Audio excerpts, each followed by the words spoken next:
Hey guys, Prangell Gaming here. Welcome to another Millwall analysis video. Now today's Millwall analysis video is Millwall versus Colchester, the game that was on Saturday at the Den.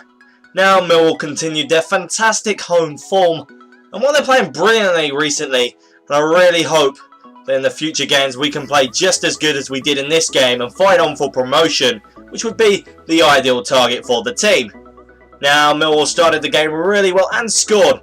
This attack was very similar to the attack against Plymouth. Williams chipped the ball up the pitch, basically over his head like he did last time, and Gregory ran onto it.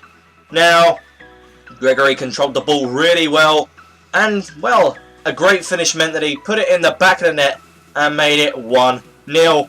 Gregory's been scoring a lot of goals recently, and I've got to say, I'm not going to complain about his form. I said that he should score about 15 goals. He's definitely responding with the fact he's going to score a lot more than that. Now, in the first half, we showed a lot of teamwork defensively and attacking, and we had a lot of skills on show to make the game a lot more interesting. And I've got to say, I really did enjoy that. But unfortunately for Colchester, well, the defence didn't look that strong. It looked quite wobbly, and I'm really disappointed with that because I really think their attacking sense, Colchester's, was really good, so the defence just let them down a little bit. Now, the next attack was almost a goal, and unfortunately we didn't score it. Really unlucky. I'm gutted that we didn't score this, and it was Lee Gregory, of course, anyone else but Lee Gregory, and you wouldn't be too bothered. But he's one of our best players at the moment, and, well, I'm really disappointed. And I think he was disappointed because I looked at him and I knew that he just looked too upset.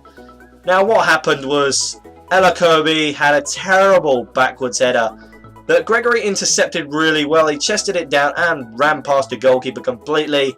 And you'd think he's done everything right from here and he's going to score. He'll be fine. He hits the post. No. It was so frustrating. He definitely deserved to score it. He's a brilliant striker. Well, and some things that he does like that, it just makes you wonder what happens, because he's scoring a lot of good goals. And he just, wow, yeah. He was very unlucky there. Let's just put it that and be done with it. But if you're a Millwall fan, never fear, as Ferguson is here. Yes, Shane Ferguson did score his first goal for Millwall this season. And this was due to Ella Kirby, the defender, completely missing the ball. You're going to hear Ella Kirby's name popped up a lot. He was probably one of their worst defenders in this game. Now this meant that Morrison then had the ball because it was left straight to him. And then passed the ball to Shane Ferguson, who was in a lot of space. And well, Shane Ferguson nutmegged the goalkeeper. And it was nice to see Shane Ferguson score. He's a fantastic player. And I really do hope that we sign him permanently from Newcastle because he's been fantastic this season. And I think that he's a very influential player for Millwall Football Club. Now, I hate to say this and I hate to moan again about Steve Morrison like I do in most of my videos, but it wouldn't be a video without me moaning a bit about Steve Morrison's attacking sense and not scoring. He had plenty of chances, let's be honest. He had a fair share of opportunities to put the ball in the back of the net. It just didn't happen for him. One of his best chances was a great chance where Ferguson crossed the ball into the area. Morrison then headed it with a great flick, and you thought it was going to go in, but Jones, the goalkeeper for Colchester, just about saved it. I was really gutted for him because Morrison was a great captain and the team responded really well to him as a captain, so he could be a great future captain. I think that Tony Craig is out for most of the season, if not the entire season, so Morrison looks like he is definitely capable of leading the team forward.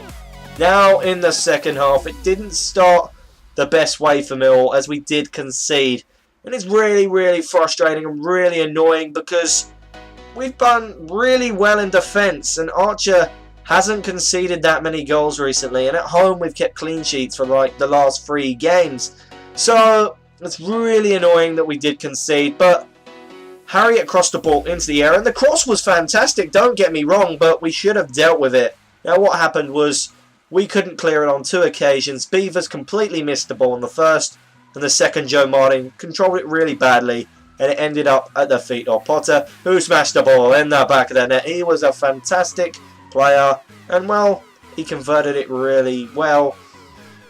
Archer couldn't have done nothing about it, and I really think he was surprised that the ball was even there because that defence should have done something, but of course Porter, their attacking player, wasn't going to miss that. He was pretty good in the game for them, so he wasn't going to turn down an easy chance to score a goal, let's be honest. Now, we did have another chance in this game, and it was with Aidan O'Brien, one of our best players, and I've got to say it's quite a controversial chance, as the ball was with Aidan O'Brien. He shot it instead of passing it to Shane Ferguson, who was in a lot of space and probably would have scored. So the idea of teamwork just wasn't in there for that chance, but apart from that, we were pretty good as a team. But this move didn't dishearten Millwall at all, because it just made us push on and want to score more goals, and that's exactly what we did. As Williams won the ball very well, may I add. He then played it to Morrison, who then laid it off to Gregory, nutmegged the defender, and put Shane Ferguson through, who smashed the ball in the back of the net to score his second goal in the game. And it was a fantastic game for Ferguson. And well, he finished his goal scoring there, but he definitely moved forward really well and improved the team attacking sense very well. And we definitely played like a team, and that's why I think that we're winning a lot of the home games. Now, Millwall got one more goal, and it's with Sean Williams crossing the ball into the area, as he does from corners usually. But unfortunately, Morrison headed the ball onto the goalkeeper Jones, which actually it bounced off of the goalkeeper and dropped into open space where Gregory and Webster, of all people, yes, I'm just as surprised as you that Gregory and Webster managed to put that ball in the back of the net, and he made it 4-1, and that was game, set, match. Yeah, I still can't believe that Gregory and Webster scored, and I don't think he can believe that he scored, because he just doesn't expect to be in that situation most of his time. Now, the key players for both teams. Well, for Millwall, it would definitely be Shane Ferguson. There was a good shout from Steve Morrison, but I'm going to go with Ferguson just for the fact he scored the 2 goals. Now, that's definitely good for us, but apart from Colchester, where they didn't play as well as us. Now, their key player would have been George Moncur, one of their key players from last season.